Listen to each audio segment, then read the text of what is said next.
কোচ ৰাজবংশী জনগোষ্ঠীৰ পৃথক কমতাপুৰ ৰাজ্য গঠনক লৈ আগন্তুক ডিচেম্বৰৰ পৰা কোচ ৰাজবংশী জাতীয় পৰিষদৰ ধাৰাবাহিক আন্দোলনৰ ঘোষণা।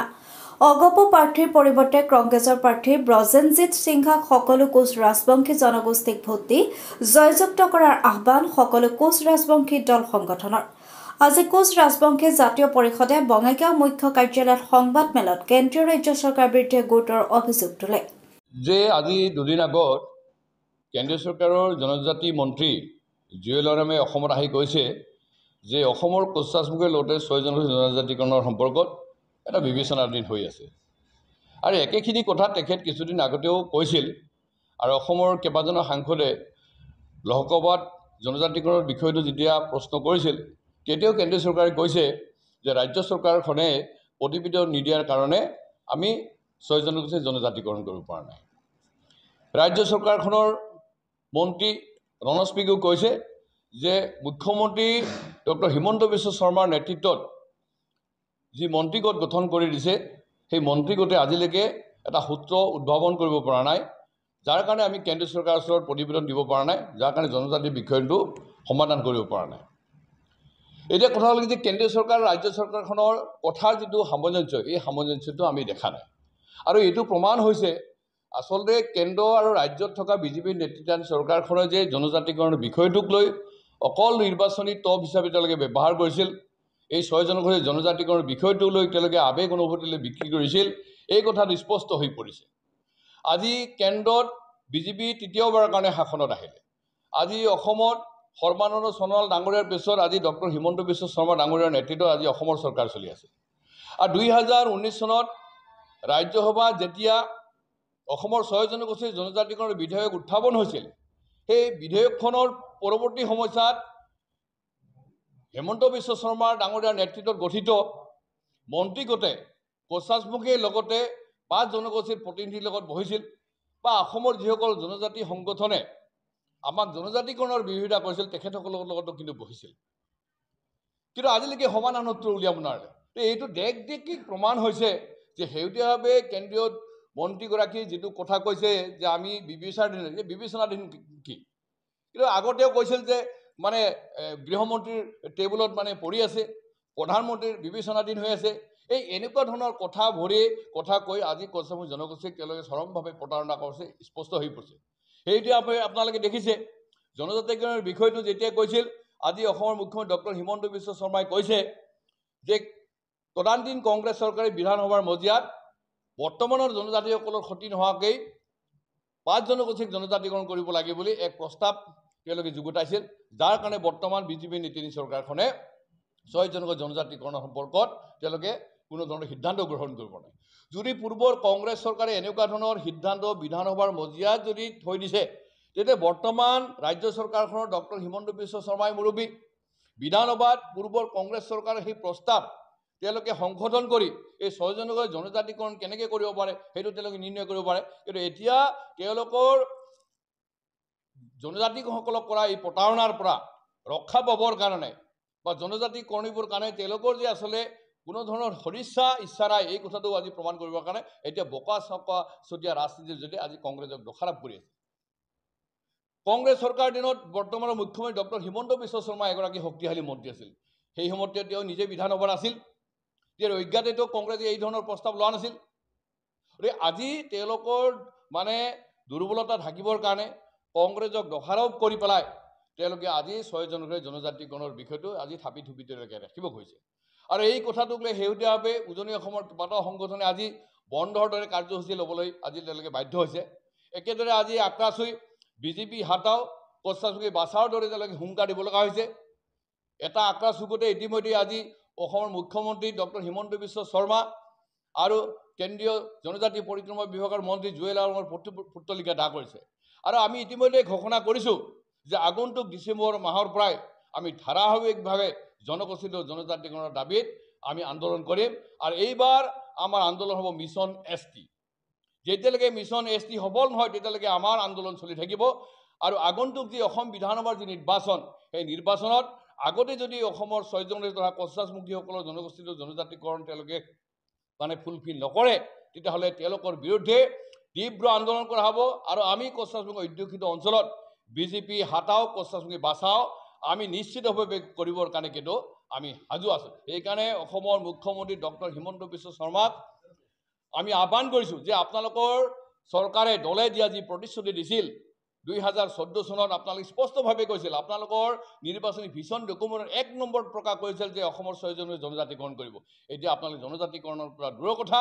শেহতীয়াভাৱে আকৌ আপোনালোকে মাটিৰ মালিকীস্বত্ব নামজাৰি ক্ষেত্ৰত আপোনালোকে 3টা প্ৰজন্মৰ নথিপত্ৰ দিব লাগে বুলি আপোনালোকে আমাক কৈছিল।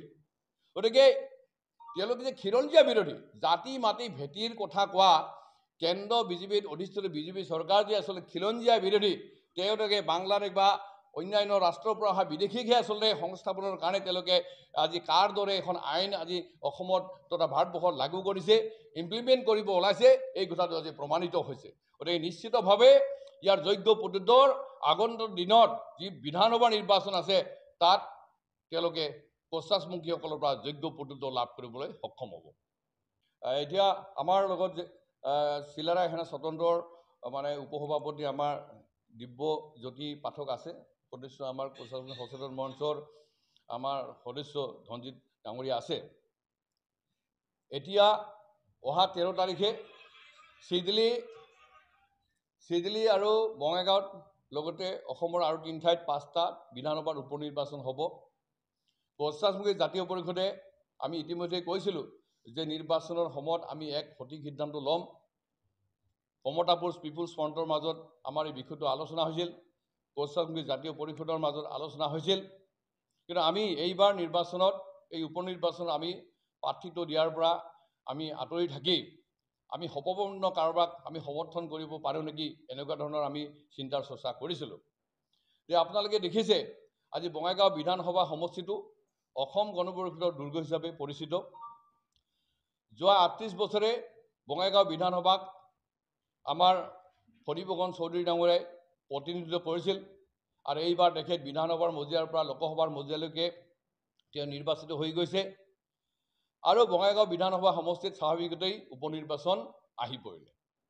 এতিয়া আমি দেখিছোঁ যে ফণীভূষণ চৌধুৰী ডাঙৰীয়াই যোৱা 38 বছৰে কিন্তু তেওঁৰ যোগ্য উত্তৰসূৰী হিচাপে অসম গণ পৰিষদ দলৰ পৰা তেওঁ প্ৰাৰ্থী দিব নোৱাৰিলে, যাৰ ফলত আজি অসম গণ পৰিষদৰ নিজৰ মাজতেই সংঘাত হৈছে।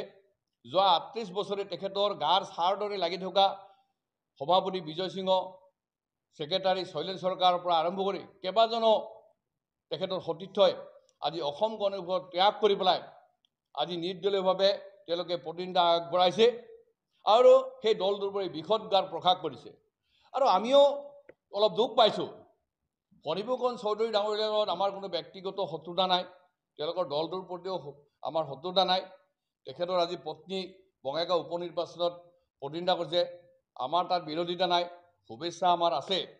কিন্তু আমি দেখিছোঁ যোৱা 38 বছৰে কিন্তু অপ্ৰিয় সঁচা কথা, অসম বিধানসভাৰ মজিয়াত অসমৰ কছাছমুখী জনগোষ্ঠীক জনজাতিকৰণৰ সম্পৰ্কত ফণীভূষণ চৌধুৰী ডাঙৰীয়াই কোনো ধৰণৰ তেওঁ মাত নামাতিলে। জনজাতিকৰণৰ বিষয়টোৰ লগত বিধানসভাৰ মজিয়াত কেতিয়াও তেওঁ চৰকাৰৰ ওচৰত কোনো ধৰণৰ ডিবেটত তেওঁ লিপ্ত হোৱা নকল। আৰু একেগৰাকী ব্যক্তি আজি সংসদৰ মজিয়ালৈকে গৈছে যে আৰু 4 বছৰ কাৰ্যকাল আছে, আমি দেখা পাম আচলতে প্ৰকৃতাৰ্থত তেওঁ অসমৰ কছাছমুখী জনগোষ্ঠীৰ জনজাতিকৰণৰ সম্পৰ্কত অসম মানে ভাৰতবৰ্ষৰ সংসদৰ মজিয়াত ক'বনে নক'ব। কিন্তু আমি দেখিছোঁ যে বিগত 38 বছৰে তেখেতে নক'লে, কিন্তু আমাৰ মনে নধৰে তেওঁ সংসদত এই বিষয়টো ক'ব। আনকি উপ নিৰ্বাচনৰ সময়ছোৱাত অসম গণ পৰিষদৰ শীৰ্ষ নেতাসকল আহিছিল, তেওঁলোকৰ সভাপতি অতুল বৰা, কাৰ্যকৰী সভাপতি কেশৱ মহন্ত আৰু তেওঁলোকৰ দলৰ যিসকল ব্যক্তি আহিছিল, আনকি মুখ্যমন্ত্ৰীও আহিছে।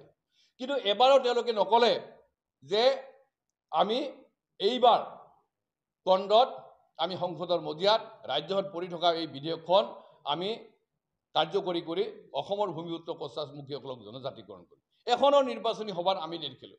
কিন্তু তাৰ বিপৰীতে এটা আমি দেখিছোঁ, যদিওবা পূৰ্বৰ কংগ্ৰেছ চৰকাৰে কছাছমুখী জনগোষ্ঠীক জনজাতিকৰণৰ সুবিধা পায়ো তেওঁলোকে কৰা নাই, কিন্তু এইবাৰ কংগ্ৰেছৰ বঙাইগাঁও সমষ্টিত মানে আমাৰ এগৰাকী ব্যক্তি যিগৰাকী ৰঞ্জিত সিঙক প্ৰাৰ্থিত্ব দিছে, তেখেতক আমি দেখিছোঁ তেওঁৰ ব্যক্তিগত কিছুমান টেলিভিশ্যনতো তেওঁ সাক্ষাৎকাৰ কৈছে যে কোচ-ৰাজবংশী জনগোষ্ঠীৰ জনজাতিকৰণৰ বিষয়টো লৈ তেওঁ কৈছে যে সংসদ বিধানসভাৰ মজিয়ালৈকে গ'লে তেওঁ এই বিষয়টো সমাধান কৰিব আৰু যেহেতুকে ৰঞ্জিত সিংহা এগৰাকী কোচ-ৰাজবংশীৰ সন্তান সুদীৰ্ঘ ধৰি তেওঁ ছাত্ৰ সংগঠনৰ লগত জড়িত আছিল উচ্চ শিক্ষিত লোক অসম আৰক্ষী প্ৰশাসনৰ পৰা তেওঁ সৰ্বভাৰতীয় প্ৰশাসনিক হালে পদোন্নতি হৈ তেওঁ আজি অৱসৰ লৈছে আৰু ইয়াৰ হৈছে ব্যক্তিগতভাৱে তেওঁ এগৰাকী বঙাইগাঁৱৰ উপযুক্ত ব্যক্তি আৰু তেনেকুৱা ধৰণৰ উপযুক্ত আমি ব্যক্তি নিশ্চয় আমি বিচাৰোঁ কিন্তু আমাৰ সন্দেহ হয় যে ব্ৰজেনজিৎ সিংহাই জয়যুক্ত হৈ গ'লেই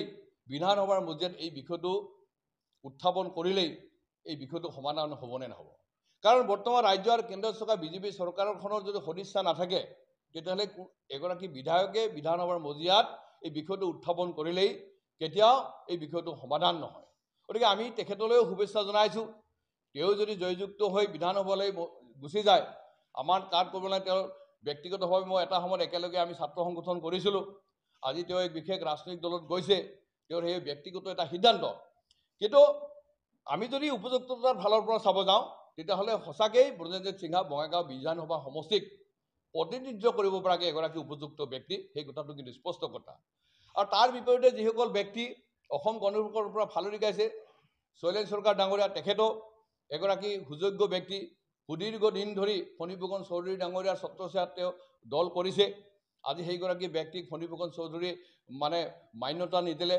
যথেষ্টভাৱে সন্মান নিদিলে যাৰ কাৰণে অসমত বা বঙাইগাঁৱত আজি আঞ্চলিক শক্তি ভৱিষ্যতৰ এটা অন্ধকাৰ এটা হোৱাৰ দিশে গতি কৰিছে গতিকে শৈলেন চৰকাৰ যদি জয়যুক্ত হয় তাতো আমাৰ ক'ব লগা নাই কিন্তু আমি কথা কৈছোঁ যে এই মুহূৰ্তত বিধানসভাৰ মজিয়াত পশ্চিমী জনগোষ্ঠীৰ সমস্যা হ'লে উপযুক্তভাৱে কোনে উত্থাপন কৰিব পাৰিব দীপ্তি চৌধুৰী পাৰিবনে ব্ৰজেনজিৎ সিংহাই কৰিব পাৰে এই কথাটোক লৈ কিন্তু বঙাইগাঁও বিধানসভাৰ উচ্চ শিক্ষিত লোকসকলে কিন্তু মানে পৰ্যালোচনা কৰিছে আৰু মই ভাবোঁ স্বাভাৱিকতে বঙাইগাঁও বিধানসভাৰ শিক্ষিত চাম সচেতন ব্যক্তিসকলে এই দিশটো চাই পেলাই তেখেতসকলে নিশ্চিতভাৱে তেওঁলোকৰ মতদান তেওঁলোকে প্ৰকাশ কৰিব এইটো মোৰ বিশ্বাস আছে গতিকে মই ব্ৰজেনজিৎ সিংহা ডাঙৰীয়ালৈকেও শুভেচ্ছা আছে দীপ্তিময় চৌধুৰীলৈকেও আছে ভদ্ৰেশ্বৰ বৰ্মন ডাঙৰীয়ালৈকে শুভেচ্ছা আছে অগ্ৰজ ভাতৃপ্ৰতিম শৈলেন চৰকাৰলৈকে শুভেচ্ছা আছে আৰু আন আন যিসকল প্ৰাৰ্থী বঙাইগাঁও বিধানসভাত প্ৰতিনিধিত্ব কৰিছে তেখেতলৈকে আমাৰ শুভেচ্ছা আছে